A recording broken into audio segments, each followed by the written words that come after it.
Welcome to Variety in Armed Forces Radio, brought to you by Dwayne Old Time Radio. This podcast will feature a collection of classic variety programs, many that were broadcast on the Armed Forces Radio Service or the Armed Forces Radio Network.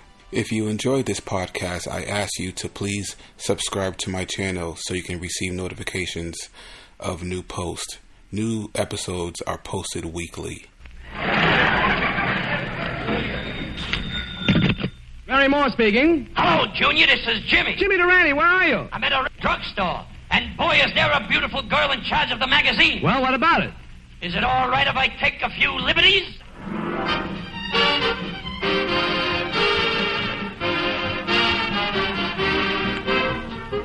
Here's the Comedy Caravan starring Jimmy Durante and Garry Moore, with music by Roy Bargy and his orchestra and songs by Georgia Gibbs. The Bargy Men open the show with one of the season's top tunes. Hit it, Roy.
A cosmetic is a powder, and a powder is a sedative, and a sedative is a dope.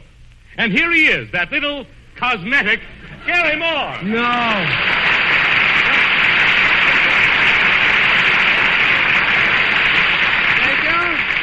Thank you very much, Howard, and good evening, ladies and gentlemen. And Howard, I am happy to report that our new sponsor and I are already on a very friendly basis. You know, for a present, he gave me a modern two-piece smoking set. A modern two-piece smoking set? What's that? That's a long stick with a nail on the end of it. Awfully nice of him, I thought. Oh, come now, Garry. The cigarette shortage isn't that bad. Oh, you think not, huh? At the Star Club last night, the cigarette girl kept walking through the crowd yelling, "Cigarettes, cigarettes. Won't somebody please give me a drag off their cigarettes?" I tell you, it's terrible. Well, what, may I ask, were you doing at the Star Club? Why, Howard, hadn't you heard? They gave a great big party for us. And I hardly got seated before I saw Mayor LaGuardia walking in. Well, naturally, I wanted to impress the sponsor, so I walked over and I asked the mayor to join us. Now, Howard, do you know what he did? What? He looked up and laughed right in my knee. Never so incensed. But never mind the mayor, Howard, the Howard mayor. Let's find out how the audience feels about our new sponsorship. Let me see. Oh, this young lady over here. I'd like to ask you a few questions. No. Why, it's Mrs. Nussbaum!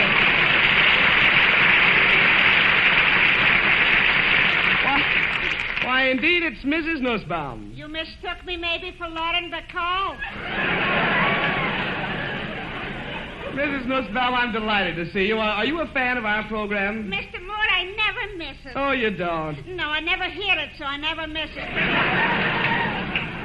Somehow, Mrs. Nussbaum, that line sounds familiar. You must listen to some other programs. But definitely that. By me, the favorite comedian on the radio is Fred Allen. But Fred Allen is off the air. That's right, he's my favorite comedian. I see. In other words, you prefer silent comedians. Mr. Morpheus, to me, the greatest man... Carry on. To me, the greatest man in radio will be the man who first sponsors a half hour from silence. Of silence? Of a certainty.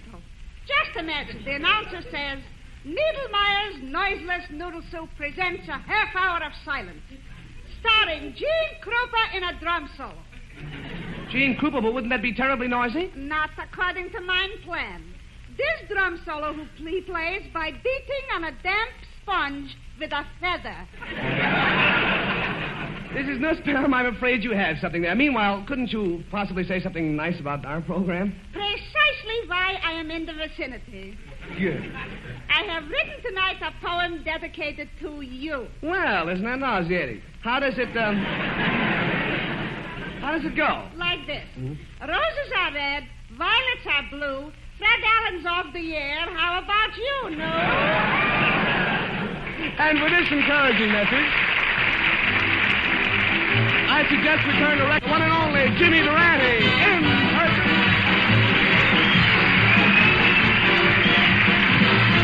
You've got to start off each day with a song. Oh, solid. Now, even when things go wrong, Sing it, Jimmy. you feel better, you even look better. Huh? What an operatic note. That's the note that made the Metropolitan go into the insurance business. Oh, snot. I'm glad to see that you're in good shape for this inauguration of our new sponsorship. You know, my mother wanted me to be a pharmacist, and my father wanted me to be a musician. And now I've satisfied them both. Jimmy, I don't understand. You are neither a pharmacist nor a musician. Well, almost. I stand in front of drugstores and whistle at girls. I'll bet you do. Well, Jimmy, look, since we've been to New York, have you met any new or exciting femme fatales? Yes, and women, too. Why, you can hardly believe the happenstance that happened to me the other night. What's that? What a happenstance. I was loitering in a smart cafe, and at 9 o'clock, a beautiful blonde dancer came out wearing an evening gown. At 10 o'clock, she came out wearing a bathing suit. At 11 o'clock, she came out wearing nothing but a fan. And at 12 o'clock... Yeah, what happened at 12 o'clock? Curfew, everybody home. That's the Manhattan conditions that prevail. But tonight, Junior, I'm really fixed up. You are? Right after the broadcast, I'm going out with Dolores. It's a double date. A double date? Yes, Dolores weighs 200 pounds. There's good news tonight. Jimmy, sometimes I think you're the world's champion idiot. Yes, but if you put on a little weight, I'll give you a crack at the title.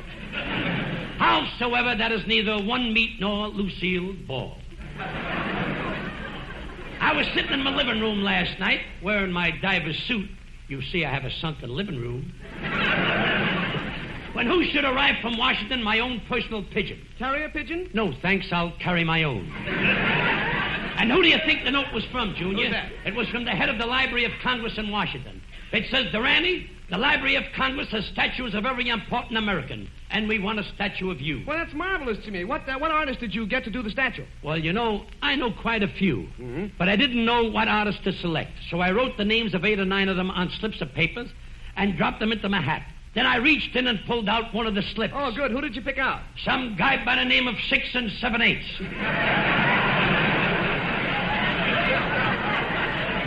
But I couldn't find his name in the phone book, so I decided to make the statue myself. You did? The first thing I did was go down to an art store and buy a hammer and a Chisel? No, I paid what he asked. I was in no mood to dicker. I see. Then I got a big lump of clay. And brought it to the studio. Just then the fellow from Washington came in to see how I was getting on. Well, what did he say? He looked at me, looked at the lump of clay, looked at me, then looked at the lump of clay again and said, a masterpiece, I can hardly tell you apart. We both had a hearty chuckle, and then I chased him down the fire escape. I see. Oh, hello. For whom does the Alexander Graham Bell toll? Hello, Umbriago. I got you one ticket from here to Buffalo. another ticket from Buffalo to Chicago, another ticket from Chicago to Denver, another ticket from Denver to Salt Lake City, and another ticket from Salt Lake City to San Francisco. Goodbye and adios. Jimmy, why did you arrange this trip with so many short jumps? With Umbriago's draft board, we can't plan too far ahead. But be that as it may, June or July. Yes? Where were we? I'm afraid, James, we were talking about your statue. Oh, yes. Not wishing to waste any time on my statue, I called up the Powers Agency and told them to send over one of his most beautiful models. Oh, Jimmy, how can you be so stupid? It was a statue of you. What do you want with a beautiful model? And my boy calls me stupid. Anyway, the finishing date for my statue was fast approaching. Yeah. So I locked myself in my studio with my hammer and my chisel and my candy-striped smock with the marshmallow buttons. And after 3 weeks, I emerged with the finished statue. To make me happy, Congress decided to unveil the statue on 42nd Street in my own native metropolis of New York. And, Junior, on the day of the unveiling, crowds were gathered all the way up to 59th Street to see my statue. Oh, wait a minute. How could they see from there all the way down to 42nd Street? The statue was at 42nd Street, but the nose reached up to 59th Street. Now you know that you can't go wrong if you start off the day with a song.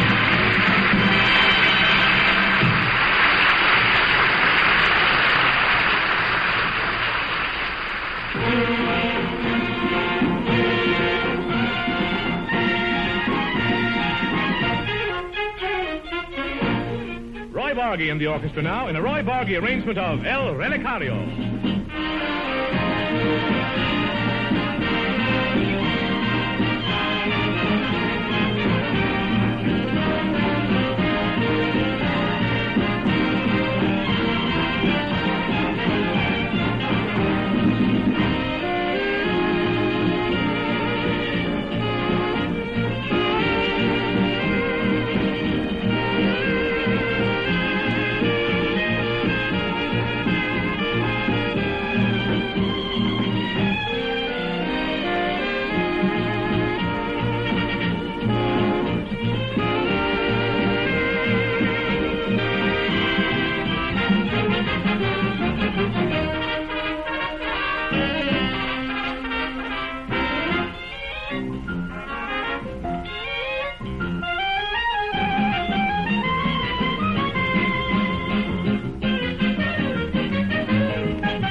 Brother Garry, the time has come for you to tell the folks what's in the Culture Corner tonight. That I shall gladly do, James. Tonight, friends, it is my privilege to get our new series off to a real start by presenting a young man who we think is a fine artist, handsome, talented, and appealing. But above all, it's his fine singing voice that has made him a star. And I think perhaps a little applause we can get him to come out here and sing us a song. How about it, all together? Come on.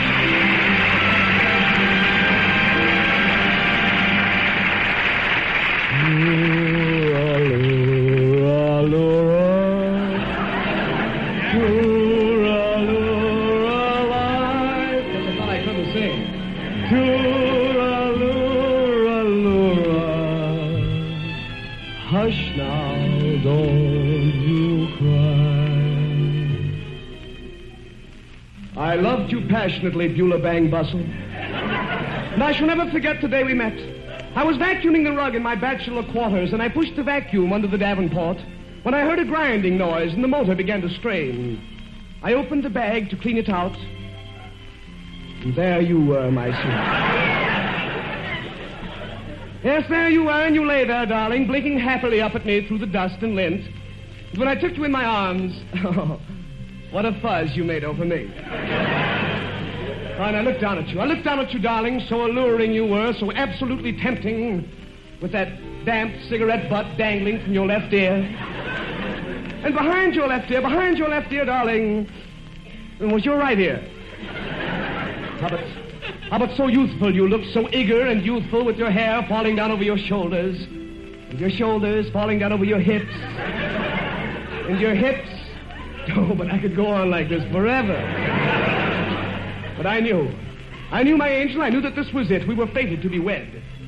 So I spoke to you, my voice just bubbling with happiness, joy, and C-R-E-S-T-A, B-L-E-N-C-A. Cresta Blanca. Cresta Blanca. I said to you, Beulah, I said, will you run away with me and get married? And you said, I'd love to, Tyrone, but my feet are tired. How but I soon fixed that. We were married standing in 2 tubs of hot water. It was a double ring ceremony.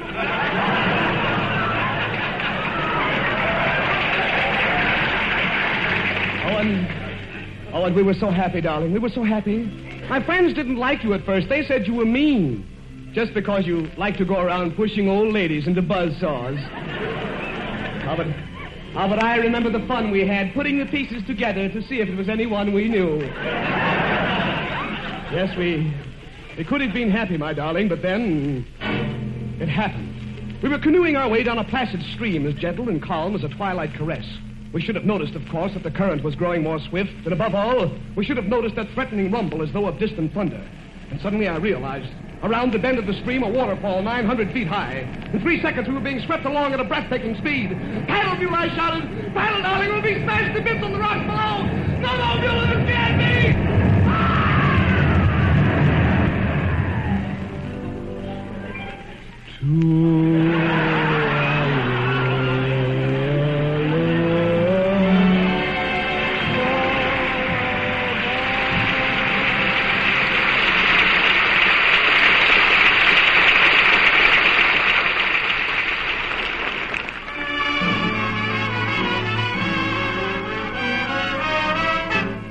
If that music means anything, we're due at this moment for a visit from her nibs, Miss Gibbs. Right you are, my fuzzy-headed friend. And I've got a song tonight that I could dedicate to you if you were twins. What's it called?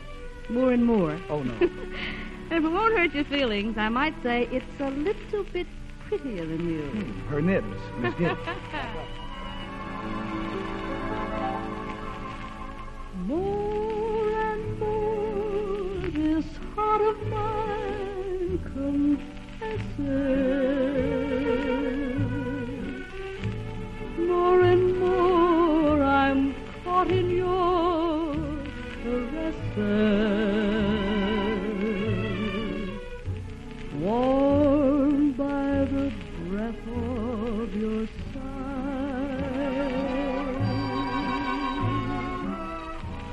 cooled by the blue of your eyes.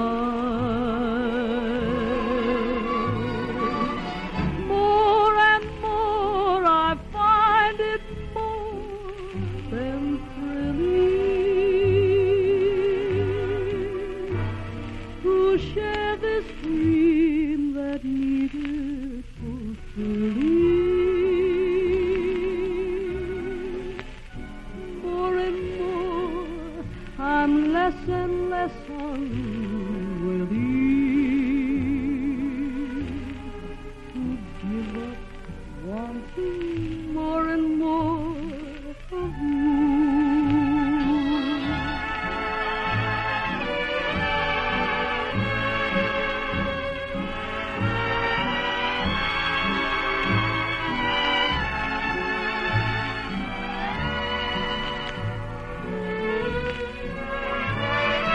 More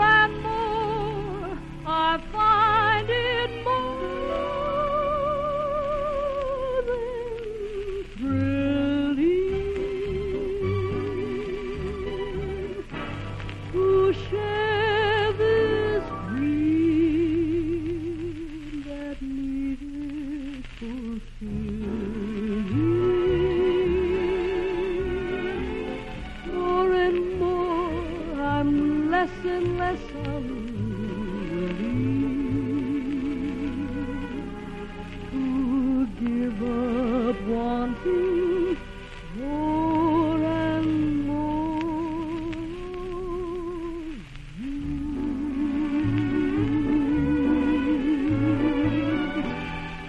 More and more of you.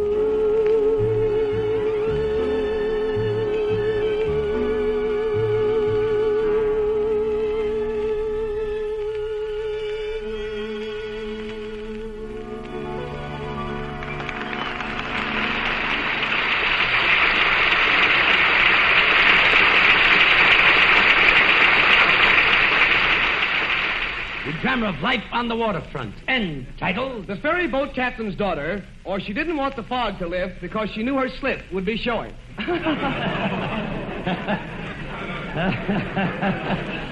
That's my boy who said that. But tell me, Garrison. Yes? Ain't that somebody knocking on the door? Either that or the termites are having a jam session. Come in. Oh, Mr. Durante, there you are, there you are, there you are, there you are, there you are. This dame leaves me no room for argument. Gentlemen, I am a reporter from the Bronx Daily Eagle. Well, pull up your feathers and sit down. My paper wants me to do a story about you and Mr. Durante. I understand that tonight marks the start of your third year on the air together. That's right. And you can tell your readers that it seems Junior and me were meant to be partners. Yes, James, it was fate. Destiny, kismet. Wait a minute. What did you say? I said kismet, kismet. Well, this is most embarrassing, but go ahead. Pucker up. First of all, I wish you'd tell me how the team of Moore and Durante was born. Well, it all began a couple of years ago. Jimmy and I didn't know each other then, but one day we were both asked to star on the same program. Well, I walked into the office and I said, "Hello, my name is Moore. I tell jokes, play the piano, and sing." My name is Durante. I tell jokes, play piano, and sing, too. Well, let's shake. Let's shake. Oh! Ah! I forgot to tell you, I also do jujitsu. But after that, you became pals, and now you like each other, eh? Oh, indeed we do. In fact, madame, if a question of money comes up, we shake hands and forget it. If a question of jokes comes up, we shake hands and forget it. And if a pretty girl comes between us, we shake hands and... Yes? Ouch! Since then, I've learned jujitsu, too. And you mean that nothing has been able to dissolve your association? No, madam, not even that time in 1943, when that new girl moved into the apartment next to ours, and... Gee, Garrison, it sure is sweet of you to take me to a nightclub tonight. Oh, it's nothing, really. But don't you think you ought to buy me some gardenias for my hair? Gardenias, pistache. Just say the right word and I'll make it orchid. Wonderful. Oh, sorry, that's not the right word. Would you care to try again? Wait a minute, what's going on here? Good heavens, it's my other boyfriend, Jimmy Durante. What a situation, the infernal triangle. Triangle, nothing. Minerva, you're going out with me tonight. Why, I'm worth $500,000. They're chicken feed. I'm worth $2 million. Now, boys, don't argue, please. I'll decide the whole thing by flipping a quarter. Mm-hmm. Oh, good heavens, the quarter rolled under the radiator. Now, which one of you is going to take me out? You're going out alone. We're staying here until we find that quarter. Yes, you've done a lot of strange things together. And not only that, we've seen a lot of strange people. Go on with the story of Durante and Moore. Ah, yes. In 1944 came the gasoline shortage. So that year I drove my car while Jimmy kept his in the garage. And the following year I put my car away and Jimmy took his out. Okay, Jimmy, give it the gas. We're late for rehearsal now. You know something, Junior? I've got a funny feeling that I forgot something. Oh, well, let's go. Jimmy, can't you go any faster? I told you we were late to rehearsal. Okay, Junior, I'll step on it. But I still got that funny feeling I forgot something.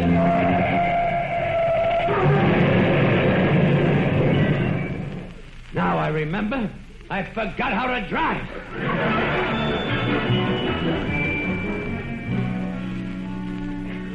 Well, so that's the story of Jimmy Durante and Garry Moore. I must say that although its inauguration was inauspicious, your histrionic amalgamation has been meteoric in its success, and your personal affiliation is comparable to a veritable Damon and Pythias. You said it. I don't know what you said, But you said it. My dear young lady, I believe this whole situation can be summed up in the following words, like this. Will you join us? We're closer than Damon and Pythias. Much closer than Damien and Pythias. You're closer than Damon and Pythias. And here's hoping we'll always be with you. We're pals. We're pals. We're chums. We're chums. We're pals. We're pals. We're chums. We're as close as the shell on an oyster. Just as close as the shell on an oyster. You're as close as the shell on an oyster. If you're asking me, things could be worster. Ah, yes. Ah, yes. Indeed. Indeed. C.C. May we? We're pals. We're friends. We're friends. We're chums. We're chums. We're pals. We're pals. We're chums. We're chums. We're chums. Wait a minute. What? We may be pals, but I'm still in the habit of breathing.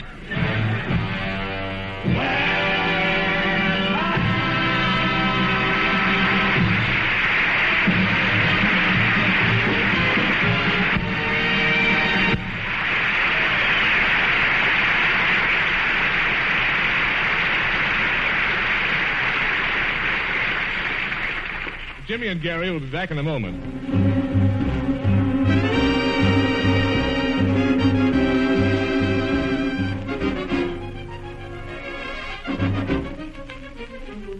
Roy Bargy and the orchestra now in a Roy Bargy arrangement of The Karaoke.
Durante. A colossal note, Mr. Moore. And don't forget, Jimmy, we're leaving for California tonight. Tell you what I'll do. I'll meet you at Grand Central Station at 12 o'clock tonight. Oh, how they love me at the Grand Central Station. They do. The last time I walked at the Grand Central to take a train, 16 men picked me up and carried me on their shoulders the whole length of the station. Oh, fans of yours who wanted to see you off? No, janitors who wanted to keep the floor clean. I'm afraid that's my Jimmy who said that. See you in Hollywood, Mr. Durante. See you in Hollywood, Mr. Moore. Good night, everybody.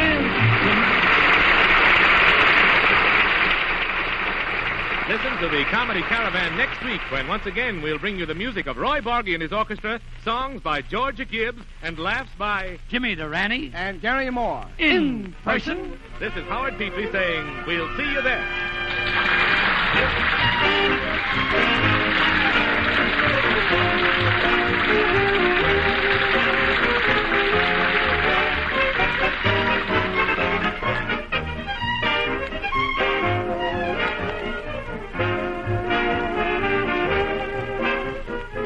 This is the Armed Forces Radio Service.